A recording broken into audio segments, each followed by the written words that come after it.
오늘 이제 우리 좀 시간이 지났죠? 우리 요한계시록을 다시 살펴봅니다. 요한계시록을 우리가 요한계시록 하면은 이 계시라고 하는 것은 레벨레이션이라고 하는 것은 이제 하나님께서 우리에게 알려주시는 것이죠. 감추인 것을. 그래서 첫째는 하나님께서 예수님에게 말씀하셨어요. 또 예수님은 천사를 통해서 요한에게 말씀하셨습니다.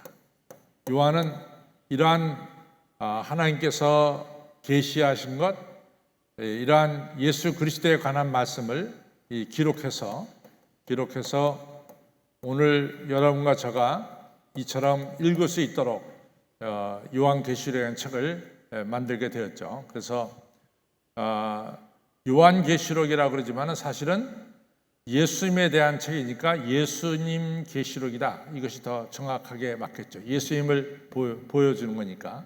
근데 이 시작은 하나님께서 먼저 시작하셨고, 두 번째는 하나님께서 예수님은 천사를 통해서 사도 요한에게, 또 사도 요한은 이 보여준 것을 기록해가지고 오늘 여러분과 저에게 읽을 수 있도록 이렇게 축복해 주신 거죠.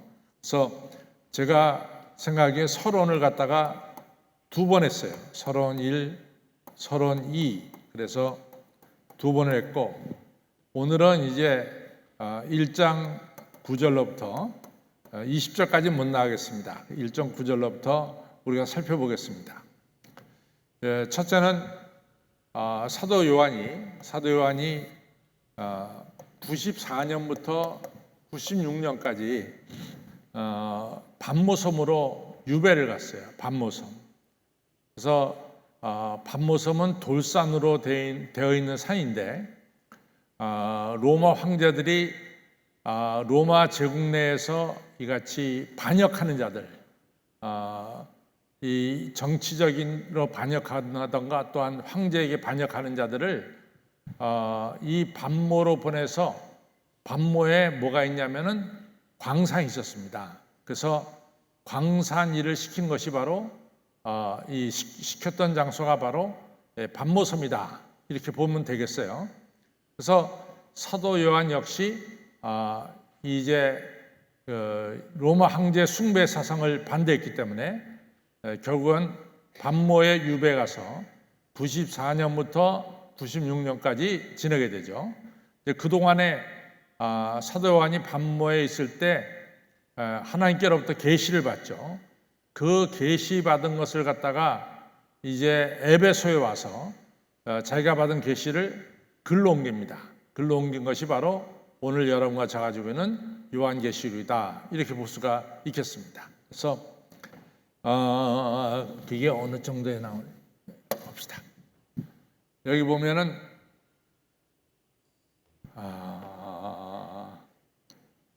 여기가 이제 에베소잖아요. 에베소에서 바로 이 해변가로 나가면은 에베소의 이 해안 도시가 뭐냐면 쿠사다시입니다. 쿠사다시에서 바로 얼마 떨어지지 않은 것, 약 40마일 정도 떨어진 곳에 반모섬이 있어요. 반모섬. 그런데 아시다시피 사실은 반모섬은 이 터키하고 가깝잖아요. 트리키하고. 이게 다 터키 땅인데, 터키 땅이 이렇게까지 이제 터키 땅이 되겠죠. 이렇게까지. 그래서 터키는 여기 아시아와 유럽을 잇는 양쪽의 대륙을 땅을 가지고 있는 나라가 바로 터키가 되겠죠. 그래서 여기 아시아와 유럽을 잇는 다리가 있죠. 그래서 이 터키가 특별한 건데 반모섬이 터키와 가까워요. 그런데 실제로는 터키와 가깝지만 이것은 그리스 땅입니다. 현재는 그리스 땅. 그래서 반모섬은 바로 터키와 가깝지만은 터키 땅이 아니라 그리스 땅이다. 이렇게 보면 되겠어요. 또 이 지도 이제 앞으로 좀 더 보겠습니다.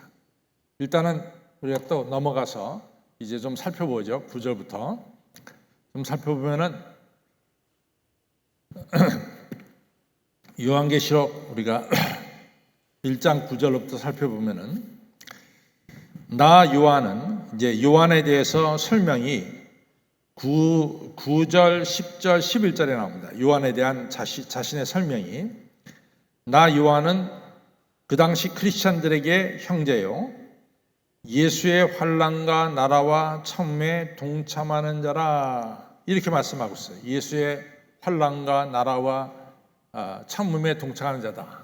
예수님의 환난과 나라와 그 다음에 참음에 동참하는 자다. 그래서 그 당시 예수 그리스도를 믿는 크리스천들은 전부 다 황제 숭배 사상을 거부하고 있었기 때문에 환난 속에 있었습니다. 환난. 또 이같이 환난 속에서 끝까지 신앙을 지키죠. 참음은 인내라고도 볼 수 있죠. 그래서 사도 요한은 그 당시에 초대교회 크리스천들과 똑같이 황제 숭배를 거절하기 때문에 핍박을 받고 있었고 또 그 신앙을 끝까지 인내하며 지키고 있었다. 그런 가운데 우리 가운데 여기서 나라는 뭐냐? 바로 하나님 나라가 우리 가운데 있는 것을 모두가 체험하고 있다 이거죠. 그래서 신앙을 가진 자들이 우리가 신앙생활하면서 우리가 말할 수 있는 것은 바로 신앙 공동체 안에 여러분과 저의 신앙 공동체 안에 이 안에 뭐가 세워지고 있어요? 하나님 나라가 세워지고 있죠. 그래서 하나님 나라는 여기 있다 저기 있다 하는 것이 아니라 믿음을 가진 우리들의 마음속에 하나님의 나라가 있다 이렇게 말씀하고 있죠. 그래서 신앙 때문에 환난받고 또 신앙을 끝까지 지키면서 인내하는 바로 그 자리에 뭐가 있느냐? 하나님 나라가 있다. 근데 이것은 크리스천들이 다 똑같이 지금 동일하게 경험하고 있어요. 사도 요한도 환난받고 있고 사도 요한도 신앙을 끝까지 지키고 있고 그 가운데 하나님 나라가 있음을 느끼고 있고 근데 이러한 것은 사도 요한뿐만 아니라 그 당시에 크리스천들도 다 똑같이 이것을 느끼고 있다 이거죠. 그래서 요한은 이 크리스천들과 함께 믿음의 형제인데 정말로 피를 나눈 형제 이상 아주 가까운 믿음의 형제라고 하는 것을 이제 말씀하고 있는 거죠. 그래서 이제 이런 말씀을 하고 있습니다. 보면은 나 요한은 너의 형제요 크리스천들의 형제요 예수님의 환난 예수님을 믿음으로 말미암아 황제 숭배 사상을 거절함으로 말미암아 환난을 받고 있고 또 하나님 나라와 참음 내가 신앙이다 라고 하는 것은 끝까지 믿음을 지키는 데 있어요. 그래서 참음은 인내를 말합니다. 그래서 하나님 나라에 또 그 믿음의 인내에 동참하는 자다. 나도 그렇고 그 다음에 크리스천들도 마찬가지다. 하나님의 말씀과 예수의 증거를 인하여 반모라는 섬에 있었더니 그래서 제가 반모라고 하는 섬이 어디 있다? 바로 에베소라는 큰 도시에서 제일 가까운 항구가 쿠사다시인데 쿠사다시에서 약 40마일 떨어진 곳에 파트모스 반모라는 섬이 있어요. 이 반모섬은 돌산입니다. 돌산이고 거기서 이제 이 광산이 있었고 그 돌산에서 지냈고 지금도 반모섬에 가면은 돌로 된 산인 것을 우리가 느낄 수 있고 또 거기 수도원이 있어요. 사도 요한이 이 계시를 받았던 동굴이 있습니다. 계시의 동굴이 있습니다. 지금도 여러분들이 가면 계시의 동굴을 볼 수 있어요. 바로 이 계시의 동굴이 있는 것이 반모섬이다. 근데 이제 반모섬에 전번에 보니까 갔다 오신 분들이 좀 있어요. 갔다 오신 분들 한번 손 들어봐요. 반모섬에 갔다 오신 분들, 방장로님, 또 이구현장, 또 그쪽에 반모섬에 갔다 왔죠. 반모섬에 들어가서 사도 요한이 이 돌에 머리를 대어서 기도하던 그 장소에 가면은 사실은 저절로 누구나 뭔가 이렇게 감동되는 것이 나옵니다. 그래서 나도 한번 그 돌에다가 이마를 대고 하나님의 계시가 임하기를 바라는 마음으로 그 돌에다가 이마를 대는 그런 일도 했었죠. 그래서 반모란 섬은 작은 섬이지만은 요한계시록을 받은 그러한 장소이기 때문에 아주 유명한 장소가 됐습니다. 이제 사실은 반모섬 들어가는 것이 조금 쉽지가 않아요. 왜냐하면은 그리스에서 큰 배로 밤 한 10시간, 11시간 배 타고 가야 이 반모가 도착을 해요. 그리스에서는. 근데 터키에서는 이 에베소 쿠사다시 항구에서 뭐 1시간, 1시간 반 타고 들어가면은 반모에 도착하는데 그게 여기는 터키고 저기는 그리스니까 이게 나라를 옮기는 것이 됩니다. 그때 그런 절차도 필요하고 그 다음에 터키에서는 반모로 들어가는 배가 작아요. 작은 배밖에 없어요. 근데 그 작은 배를 타고 가면은 그 파도가 일기 때문에 좀 울렁울렁거립니다. 그래서 그 작은 배 타고 가다가는 웬만한 사람들은 아주 상당히 배멀리를 하게 됩니다. 그래서 이 반모 들어가는 것이 쉽지 않은데 그러나 반모에서 우리가 보고 그날 밤에 이제 아주 엄청나게 큰 배, 그 배를 타고 이 그리스의 피레우스 항구까지 갈 때는 아주 안전하게 갈 수가 있습니다. 근데 상당히 비싸요. 여기 반모에 한번 들리는 게 이게 상당히 돈이 많이 듭니다. 그래서 여행사들이 이 반모를 빼놓으면은 여름과 저의 여행 경비가 많이 줄어들어요. 근데 반모를 갖다가 거기다 집어넣으면은 여행 경비가 쭉 올라가요. 그래서 요즘에 여행사들은 반모를 빼버리는 경우가 있어요. 근데 저는 이왕에 이 성지순례를 간다고 치면은 이왕에 우리의 목적이 성지순례라고 한다면은 저는 반모를 꼭 가보도록 여러분들에게 꼭 추천하고 싶어요. 왜냐하면 반모에 가면은 나름대로 여러분들이 영감과 그리고 사도 요한만큼은 계시를 못 봤지만은 그래도 하나님의 계시를 느낄 수 있는 그러한 장소가 반모입니다. 자, 그다음에 갑시다. 그다음에 가면은 이제 10절입니다. 주의 날에 할 때 여기서 주의 날은 어느 날을 가리키죠? 주의 날. 이게 굉장히 중요해요. 주의 날. 주의 날. 10절에 이 첫째가 주의 날입니다. 주의 날은 어느 날을 가리킵니까? 예수님께서 부활하신 날을 기념하는 날이에요. 그렇죠? 그날은 예수님의 날입니다. 주의 날이니까 예수님의 날이에요.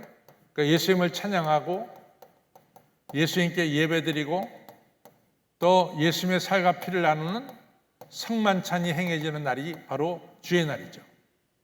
그러면 이 주의 날이 오늘로 치면은 어느 날입니까? 오늘로 치면 일요일이죠. 일요일이 주일입니다. 이 주의 날입니다. 일요일이. 근데 이제 우리가 이걸 좀 알아야 되는데 구약 성경에서는 일요일을 일의 첫날, 한 주의 첫날로 지켰어요.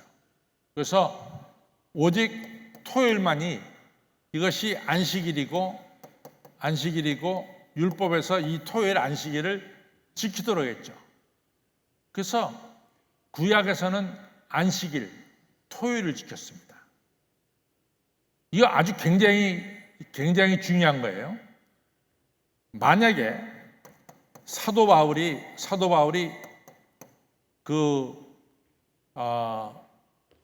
할례에 대해서 할례가 중요한 것이 아니라 예수 그리스도도 할례 받아야 된다. 이 할례를 약하게 했잖아요. 그 통해 사도 바울이 집중 포화를 받았습니다. 유대인들한테. 그렇죠? 저건 할례를 무시하는 자다. 또 예수님께서는 안식일에 병을 고치셨단 말이에요. 그렇죠? 그렇기 때문에 예수님을 갖다가 그 당시 유대인들이 율법 파괴자로 여겼어요. 안식일에 병을 고쳤다고. 그러니까 유대인들에게 있어서 내가 유대인이다, 내가 하나님의 백성이다 라고 하는 아이덴티티, 자기의 정체성을 보여주는 것이 두 가지가 있어요. 할례와 안식일입니다. 할례와 안식일. 굉장히 중요한 거예요. 그래서 이스라엘 백성들이 바벨론 포로로 끌려갔잖아요. 바벨론 포로. 그러면 이 바벨론은 하나님 섬기는 땅이 아니에요. 그러면 이방인들과 함께 살면서 그 속에 살면서도 내가 유대인이다 라고 하는 것을 갖다 증명하는 것은 두 가지. 안식일 지키는 거와 할례 받는 거예요. 그만큼 그들이 생명처럼 할례와 안식일을 지켰어요. 그래서 사도 바울이 안식일은 건들지 않았습니다. 그렇기 때문에 사도 바울이 그런 대로 살아날 수 있었지, 안식일까지 만약에 사도 바울이 건드렸다면 아마 사도 바울은 선교도 별로 못하고 돌에 맞아 죽었을 거예요. 그만큼 유대인들이 할례를 걷는 것에 대해서도 굉장히 사도 바울에 대해서 정말 아주 악한 감정을 가지고 있는데, 안식일까지 건드렸다면 큰일 날 뻔했죠. 그런데 그래서 안식일을 초대교회 때 지켰는데, 초대교회 때 자연스럽게 안식일과 함께 일요일에 이 주일에 주일 예배를 드렸습니다. 그래서 신약 성경 곳곳에서는 주일 예배를 드린 것을 우리가 볼 수 있어요. 그래서 초대교회 때는 토요일 날도 안식일에 가서 예배드렸고, 또 일요일 이 썬데이에도 이제 예수님께 예배드렸다. 초대교인들은 예배를 안식일과 주일날 두 번 드렸다, 이것을 알 수 있어요. 그러다가 321년에 로마 황제 콘스탄틴 대제가 그때 뭐 황제는 마음대로 할 수 있는 거니까, 황제가 무슨 마음을 먹었는지 앞으로 쉬는 날 공휴일은 토요일이 아니라 일요일이다, 이같이 이게 바꿔버렸어요. 토요일이 아니라 일요일이다. 그래서 자연스럽게 일요일이 공휴일이 되면서 일요일 주일 예배가 더욱더 발전하게 되는 것이죠. 그렇죠? 그런데 오늘 아주 중요한 것은 이제 사도 요한이 오늘 10절에서 주일에 우리 예수 그리스도의 부활을 찬양할 때, 부활 예배를 드릴 때 누가 임하냐면 성령이 임합니다. 성령이 임하는 가운데 이제 사도 요한이 뭘 보냐면 환상을 보게 됩니다. 환상을. 이게 첫 번째 환상이에요. 이제 요한계시록에 나오는 첫 번째 환상이에요. 환상을 보면서 예수 그리스도의 음성과 여기서 예수 그리스도는 하늘에 계신 예수 그리스도예요. 재림하시는 예수 그리스도의 모습을 보게 되는 것이죠. 언제 보게 되느냐? 주일은 예수님의 부활을 찬양하는 예배입니다. 이 예배 드릴 때 누가 임해? 성령이 임해요. 성령이 임할 때 사도 요한은 뭘 보느냐? 환상을 보게 되는 것이죠. 그래서 저는 주일 예배가 중요하다고 생각해요. 그래서 한 주도 빼놓지 않고 또 토요일마다 제가 꼭 기도드린 것은, 하나님, 내일 주일 이 예배에 주님이 역사하셔서 우리 성도들이 성령을 통해서 주님의 임재를 보게 하여 주옵소서. 저는 아주 간절한 소원입니다. 그래서 주일 예배에 성령을 통해서 예수 그리스도의 영광스러운 모습을 보는 이러한 축복이 사도 요한에도 있었지만은 여러분과 저에게도 있기를 주님의 이름으로 축원합니다.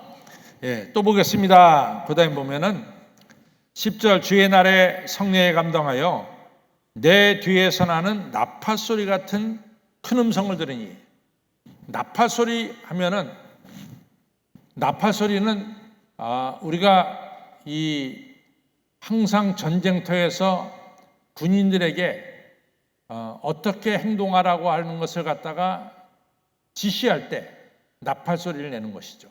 그래서 우리 성경에 보면은 나팔 소리가 나는 것은 하나님의 음성이 들려지는 것을 가리키는 것을 볼 수 있습니다. 자, 그 다음에 이제 나팔 소리 같은 큰 음성을 들으니 그 음성이 뭐냐면 11절에 가로되 너 보는 것을 책에 써서, 그러니까 사도 요한에게 사명이 주어졌어요. 너 보는 것을 책에 써서 에베소, 서머나, 버가모, 두아디라, 사데, 빌라델피아, 라우디게아 7교회에 보내라 하시기로. 왜 7교회냐?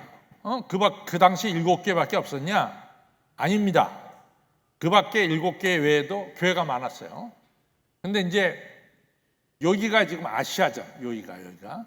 우리는 아시아 하면은 우리가 살고 있는 극동아시아, 또 일본 극동아시아, 또 중국도 이쪽 동쪽에 있는 중국, 뭐 예를 들어 상하이라든가 이렇게 이제 생각하는데 그 당시에는 아시아면은 지금 터키가 이 터키죠. 이 터키 지역에 있는 이 지역 갖다가 아시아라고 불렀어요. 아시아라. 그래서 여기 보면은 에베소에서 조금 올라가면은 서머나에서 조금 가면은 버가모에서 조금 가면 이제 두아디라, 그 다음에 두아디라에서 조금 가면 빌라델피아에서 조금 가면 라우디게아에서 다시 이렇게. 바로 요 지역이 아시아의 핵심 지역입니다. 핵심 지역. 그 밖에도 교회가 있었어요. 그러나 요 지금 성경에 나오는 이 7개 교회가 아시아의 핵심 지역이에요.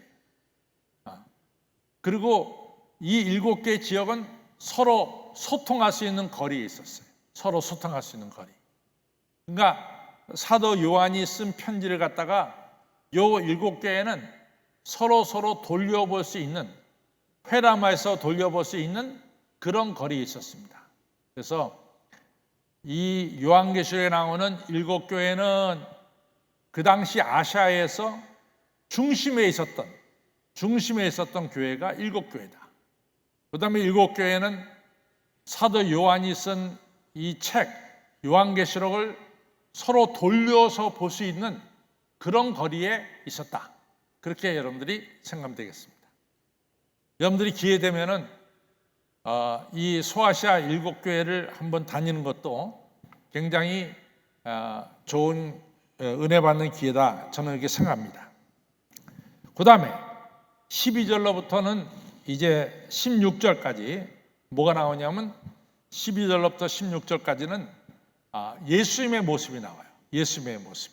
자, 재림하신 예수님의 모습이 나와요. 9절부터 11절까지는 요한에 대한 이야기가 나온다고 치면은 12절부터 16절은 재림의 예수님의 모습에 대해서 나오고 있습니다. 자, 우리 살펴보죠. 재림의 예수님의 모습을 우리가 보겠습니다. 12절 사도 요한이 몸을 돌이켜 나더러 말하는 음성을, 이 음성이 들렸단 말이에요. 그 음성 들리는 데를 고개를 돌려보니까 거기에 뭐가 나오냐면 7 금초대가 나오더라 라고 하는 얘기예요. 그러면 7 금초대가 뭐냐? 여러분들 성지에 가면은 7 금초대를 너무너무 여러분과 저가 쉽게 살 수가 있어요. 그렇죠? 금초대는 하나, 둘, 셋, 그렇죠? 그 다음에 이게 7 금초대예요. 하나, 둘, 셋, 넷, 다섯, 여섯, 7. 이것이 성경에서 말하는 금초대단 말이지. 근데 이 금초대를 출애굽기에서 하나님께서 모세에게 이 금초대를 만들려고 그랬어요. 그래서 출애굽기 24장에 보면 이제 하나님 명령에서 모세가 금초대를 만듭니다. 그렇죠? 그래서 금초대에 성소에 둬서 성전에 둬서 금초대에 촛불을 켜야 돼요. 불을 켜야 돼요. 그렇죠? 그것이 이제 성소에 있는 금초대예요. 그런데 우리가 한 대로 AD 70년에 로마 장수 티투스가, 그때는 황제가 되기 전이에요. 베스페시아니 황제 때입니다. 티투스가 예루살렘을 갖다가 이제 점령하죠. 그렇죠? 그때 성전이 완전히 파괴돼요. 그래서 그 이후에는 지금 예루살렘에 성전이 없습니다. 예루살렘 그 산 위에. 그때 성전을 파괴할 때 성전에 있던 이 금초대를 티투스가 로마로 가져옵니다. 그래서 로마에서 이것이 하나님께 예배드릴 때 쓰는 촛대인데 이거 갖다가 티투스의 촛대다 이래가지고 가지고 있습니다. 티투스의 촛대. 티투스의 촛대는 아니에요. 성전에 있던 촛대를 갖다가 뺏어온 거죠. 그렇죠? 촛대 어떤 건지 아시겠죠? 이거 많이 왔을 겁니다, 여러분들이. 이 촛대를 가르쳐. 자, 그 다음에 이제 넘어갑니다. 그 다음에 넘어가면은 알아볼 때, 돌이킬 때 금촛대를 보았는데 13절 촛대 사이에 인자 같은 이 누굽니까? 재림하신 예수님이죠. 촛대 사이에 인자 같은 이가, 첫째는 예수님께서 옷을 입었는데 발에 끌리는 옷을 입었어요. 발에 끌리는 옷. 그래서 예수님의 입은 옷이 발에 끌리는 옷이다. 그럼 이 옷을 입는 사람이 누구냐? 발에 끌리는 긴 옷을 입는 사람이 누구냐? 첫째는 제사장이고, 두 번째는 왕들이 그러한 옷을 입었습니다. 제사장과 왕들이. 그러면은 물론 예수님을 우리가 만왕의 왕이니까 왕이라고도 볼 수 있어요. 또 요한계시록에 우리가 이미 살펴봤죠. 예수님이 누구시냐? 세 가지로 얘기하죠. 첫째는 죽었다 살아나신 분이고, 충성된 증인이고, 이제 모든 왕의 왕이다. 우리가 여러분 5절을 보겠습니다. 5절을 보면은 5절은 예수님에 대한 것이 나와요. 1장 5절 시작. 또 충성된 증인으로, 첫째는 충성 증인입니다. 두 번째는 죽은 자들 가운데서 먼저 나시고 부활하신 분입니다. 세 번째는 땅의 임금들의 머리가 되신 예수 그리스도. 예수 그리스도를 세 가지로 설명하죠. 충성된 증인, 죽었다가 살아나신 분, 만왕의 왕. 그러니까 예수님이 왕이기 때문에 끌리는 옷을 입었다, 그렇게도 볼 수 있지만은 저는 그렇게 생각하지 않아요. 제사장이기 때문에 끌리는 옷을 입었다. 제사장들이 끌리는 옷. 그래서 예수님이 지금 어디 계십니까? 예수님 지금 어디 계세요? 부활하신 예수님이?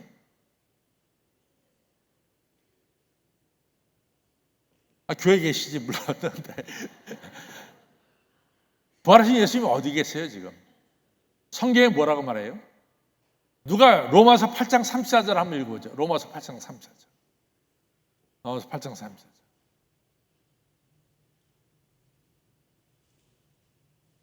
로마서 8장 34절. 큰 소리 읽으세요. 읽을 때는 모든 분들이 들을 수 있도록 큰 소리를 좀 읽어주시기 바랍니다.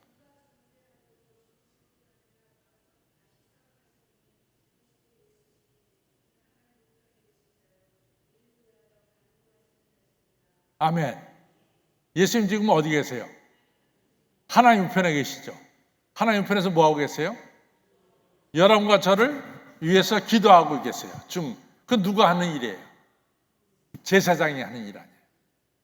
제사장이 여러분의 기도를 하나님께 올려드리는 일을 하는 것이 중재하는, 이러한 중보기도하는 이러한 일을 하시는 분이 뭐예요? 제사장이죠. 그래서 예수님은 제사장으로서 발에 끌리는 옷을 입었고, 두 번째 가슴에 금띠를 챘어요.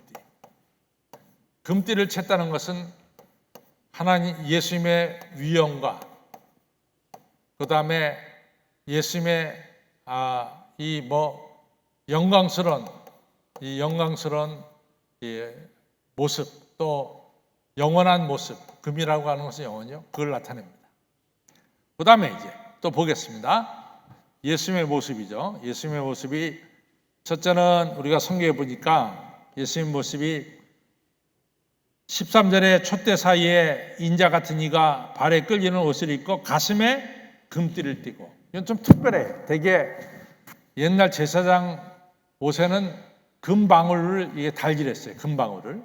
근데 지금 예수님한테는 허리도 아니고 가슴에 금띠를 떴다는 것은 예수님의 위엄과 영원한 예수님을 이제 표시하는 거죠. 아주 대단하게 예수님을 표시하느라고 지금 말씀합니다. 그 다음에 이제 보겠습니다. 그 다음에 14절에 보면은 이제 예수님의 모습이 나오는데 14절부터 첫째는 예수님 모습이 어떠냐? 머리, 눈, 그 다음에 발, 그 다음에 예수님의 손, 그 다음에 예수님의 음성, 그 다음에 그 마지막으로 예수님의 얼굴에 대해서 나오고 있어요.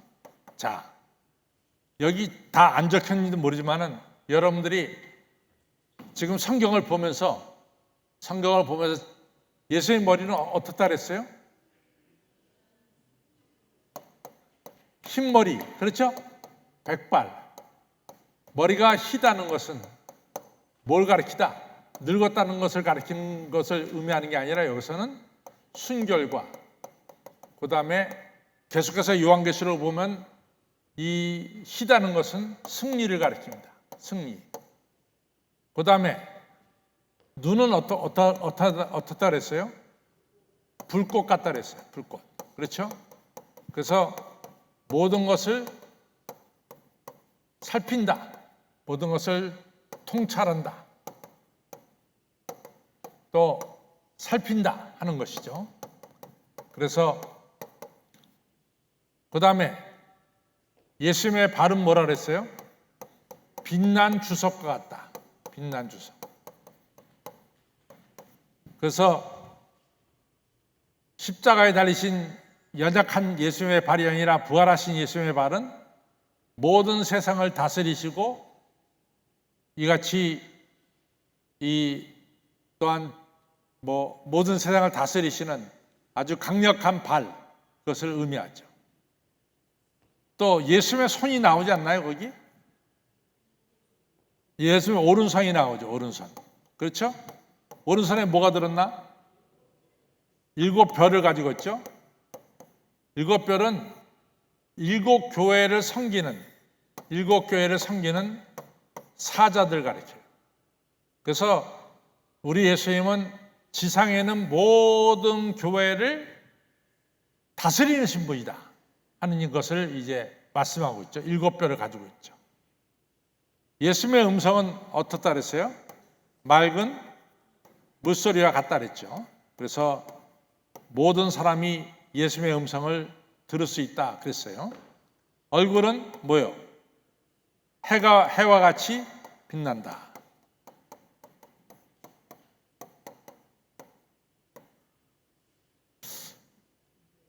우리가 마태복음 17장 2절에서 우리 예수님께서 변화산에서 변화되죠. 그때 마태복음 17장 2절에 예수님의 얼굴은 뭐라 그랬죠? 해처럼 빛나고 예수님의 옷은 눈과 같이 희었다. 그렇게 얘기하죠. 그래서 해와 같이. 또 마태복음 13장 이게 34절인가 잘 모르겠는데 13장에 보면은 여름과 저 우리 성도들이 하늘나라 가면 우리가 어떻게 된다 그랬어요? 예수님과 똑같이 해처럼 빛난다 그랬어요. 해처럼 빛난다. 그렇죠? 해처럼 빛난다. 마태복음 13장에 나옵니다. 오늘 이 얘기를 지금 하는 거죠. 자, 보겠습니다. 자, 2절 우리가 14절부터 이제 보죠. 그의 머리에 털의 희가 흰 양털 같고 눈 같으며 예수님의 눈은 불꽃 같아요. 모든 것 살피십니다. 그 다음에 그의 발은 풀무에 달려있는 빛난 주석 같고 그의 음성은 많은 물소리와 같으며 그 오른손에는 7뼈리 있고 그 다음에 입에 대해서 난 것을 빼먹구나. 입에서는 좌우의 낯선 검이 나오고 그 얼굴은 해가 함께 힘있게 비치는 것 같더라. 그래서 예수님의 입술에는 이제 낯선 검 같은 말씀이 나옵니다. 그래서 우리가 히브리서 4장 12절에 뭐가 나오죠? 하나님 말씀은 운동력이 있고 살았고 운동력이 있고 좌우의 낯선 어떤 것보다 예래해요. 우리의 혼과 영과 및 관절과 골수를 찔러 쪼개까지 하며 우리의 마음의 생각과 뜻을 감찰하시느니라 라고 말씀했어요. 마찬가지로 예수님의 말씀은 이처럼 우리 모든 생각을 다 아시고 모든 것을 이같이 이 낯선 검처럼 아시는 분이다. 그래서 우리가 예수님에 대한 모습을 입만 내가 뺐어요. 입은 낯선 검이다. 그래서 첫째는 머리가 나오고 눈이 나오고 발이 나오고 손이 나오고 그 다음에 음성이 나오고 입이 나오고 마지막에 얼굴이 나와서 해같이 빛나더라. 이러한 영광스러운 이 재림의 예수님의 모습을 사도 요한이 어느 날? 주일날 예수님을 예배드릴 때 누가 임했어? 성령이 임해서 영광스러운 예수님의 모습을 보게 되었다고 말이죠. 그러면 사도 요한만 영광스러운 예수님의 모습을 볼까요? 우리도 보는 거예요. 우리도. 그래서 이번 주일에는 꼭 영광스러운 예수님을 꼭 뵙기를 주님의 이름으로 축원합니다. 네, 이제 결론을 가겠습니다. 같이 읽어 나가죠. 시작. 사도 요한이 주일 예배 시에 성령의 역사 속에 하늘의 음성을 듣게 되었고 나아가 재림 예수님의 모습을 보게 되었습니다. 예수님은 7 촛대 사이에 계셨고 발에 끌리는 옷과 가슴에 금띠를 띄었으며 그리고 예수님의 모습은 머리 위에 털이 휘었고 눈은 불꽃 같았고 발은 빛난 주석 같았고 예수님의 음성은 맑은 물소리 같았습니다. 예수님의 오른손에 7뼈리 있었고 그 입에는 좌우에 낯선 검이 나오고 마지막 예수님의 얼굴은 해가 힘있게 비치는 것 같았다고 했습니다. 성도 여러분, 우리가 하나님께 신령과 진정으로 예배드릴 때 우리도 요한처럼 성령의 역사 속에서 영광의 주님, 재림의 주님을 뵙는 축복이 있을 것입니다. 이러한 축복을 꼭 받으시기를 주님의 이름으로 축원합니다.